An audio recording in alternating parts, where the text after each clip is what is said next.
Yotox anti-moustique mooy aar mag ak ndaw ci bépp matu-matu yoo am na booy piis ci rido yére ak moustiquaire ak booy diw ci yaram. Val d'Afrique moo leen di may seen journal de la santé.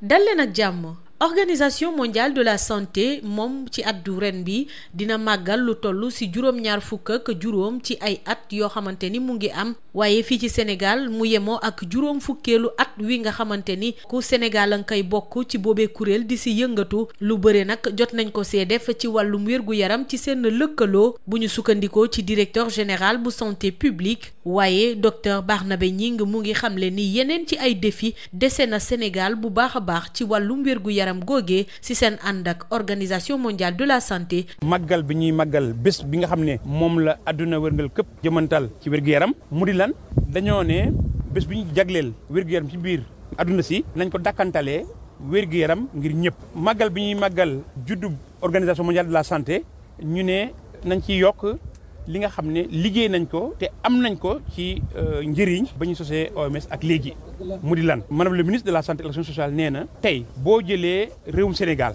liñ fi tabax ci ay poste de santé liñ fi tabax ci ay centre de santé liñ fi tabax ci ay hôpitaux ak liñ fi tabax ci ay cliniques ndax cliniques yi ci système de santé bi la bokk nguurum Sénégal mooy joxe autorisation ndax clinique am boo boolee yooyu nga xool nag bërëbu fajukaay bu nekk jumtuwaay yañ fa teg ak itam docteurs yi sages-femmes yi assistants sociaux maanaam ñi fay liggéey tey boo ko boolee dañoo jógee fu sori te yéeg fu kawe boobu nag wane na itam fi nga xam ne yeggaguñ fa te loolu xam naa xel mën na ko jàpp looy gën di yéeg ci kaw ngay gën a mën a seen fu sori kon li nga xam ne am nañ ko ci ay jéego leer na li des itam wax dëgg gën naa leer ci suñu bët gën naa leer ci suñu xel moo tax madame le ministre de la santé et de l'action sociale ne wax dëgg fa yàlla mën nañoo bànneexu su fekkee mën nañu ko waxee noonu mën nañoo bànneexu ci ndam yi nga xam ne am nañ ko ci mbirum wér-gu-yaram ak jàppale askan wi waaye itam war nañoo gën a yokk suñu cawarte ak suñu liggéey ngir ñi nga xam ne jotaguñu lu bëri ci njëriñ loolu xëy na ñu yokk njëriñ boobu mu mën a gën a law te fu mu yegg mu yàgg fa ndax nit ñi gën a am wér-gu-yaram bu sax dàkk. jaajëfal naa leen ci déglu bi fi lañ koy ndar képpale dig daje ci beneen numéro. Yotox anti-moustique mooy aar mag ak ndaw ci bépp matu-matu yoo am na booy piis ci rido yére ak moustiquaire ak booy diw ci yaram. Val d'Afrique moo leen doon may seen journal de la santé. Yotox anti-moustique pour le corps, les vêtements, les rideaux et draps vous protège contre les moustiques chez l'adulte et l'enfant. Val d'Afrique vous offre votre journal de la santé.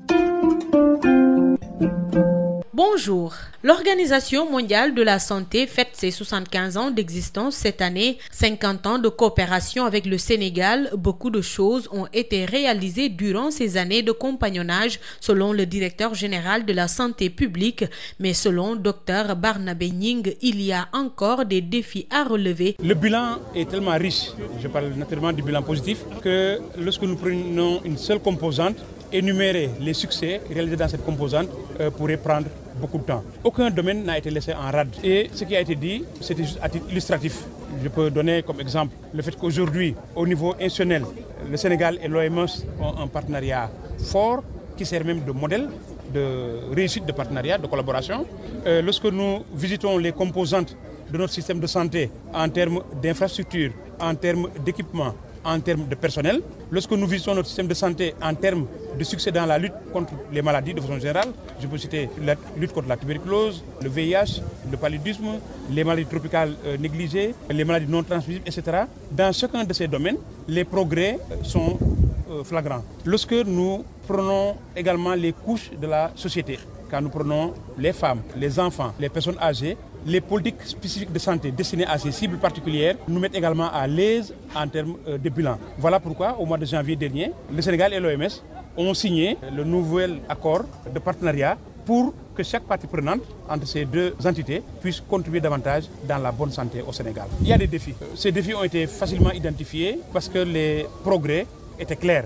À titre d'exemple, aujourd'hui, le Sénégal a encore des progrès à réaliser dans la coordination multisectorielle des interventions de santé. Aujourd'hui, le Sénégal est en pleine croissance en termes d'investissement pour recruter du personnel qualifié de santé, mais il n'y en aura pas facilement assez. Les populations en demandent encore. Le Sénégal a des besoins pressants pour augmenter le nombre de structures de santé, aussi bien les structures de base que les structures de référence. Le territoire national est en train d'être très bien couvert, mais il y a encore des besoins non satisfaits.